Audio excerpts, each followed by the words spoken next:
Hello, धन्यवाद। गुजरात महाराष्ट्र की सीमा से रहने वाले हम अलीराजपुर वाले बिल्कुल आपकी तरह 250 किलोमीटर से चल के आए। हम बोली पार रो छे ने तू नहीं पार रो फर कोत्रो छे बागुत्सव आपण एक सारखा छे।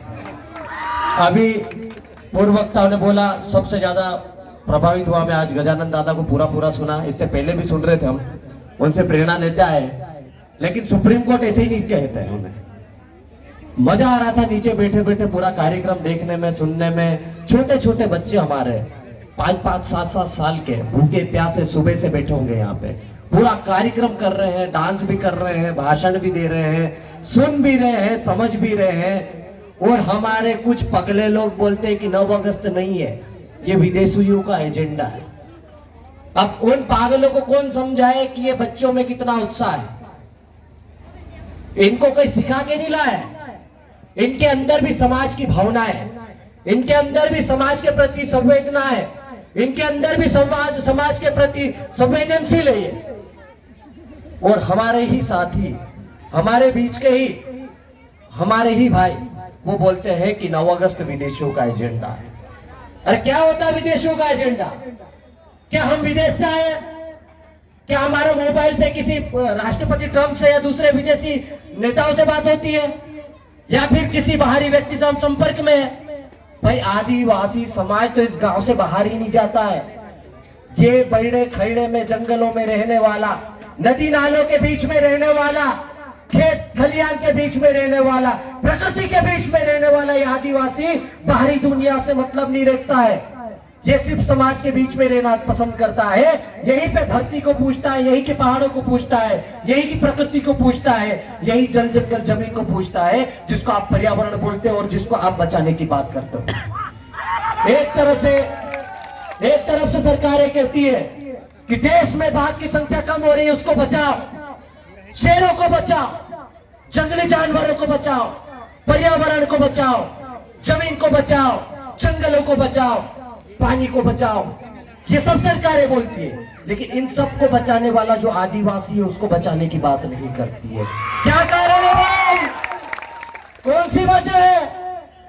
आदिवासियों के नाम पर आपको इतनी नफरत क्यों है?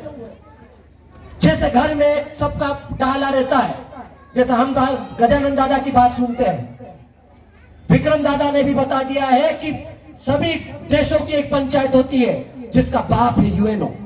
मतलब घर में जिस तरह से हमारा बाप होता है जिसकी बात सुननी पड़ती है, वैसे सब देशों का बाप है यूएनओ।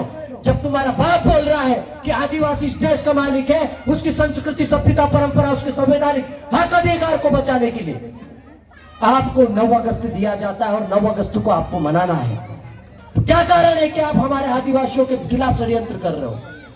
एक पगला आदमी बोलता है, कोई बोलता है कि ये वनवासी दिवस मना रहे हैं, कुछ जनजाति दिवस मना रहे हैं, और हमारे लोग आदिवासियों में खुश हैं।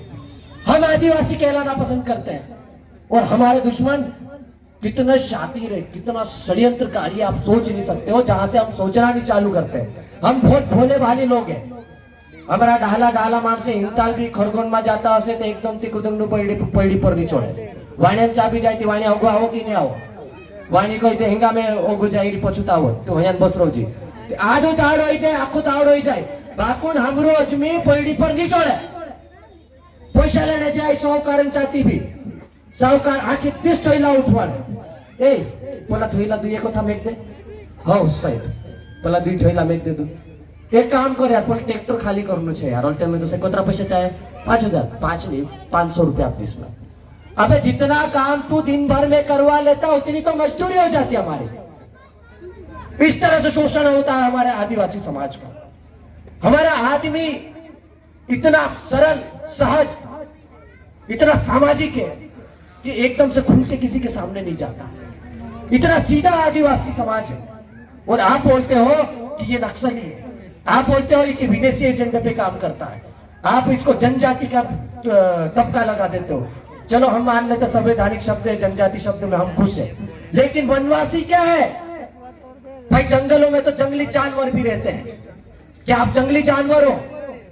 हम जंगली जानवर नहीं है। इस देश का सुप्रीम कोर्ट बोलता है 5 जनवरी 2011 का, आप मार्केंडी काटजू का जजमेंट देखो, इस देश का सुप्रीम कोर्ट बोलता है, बोले कि इस देश का मालिक आदिवासी है।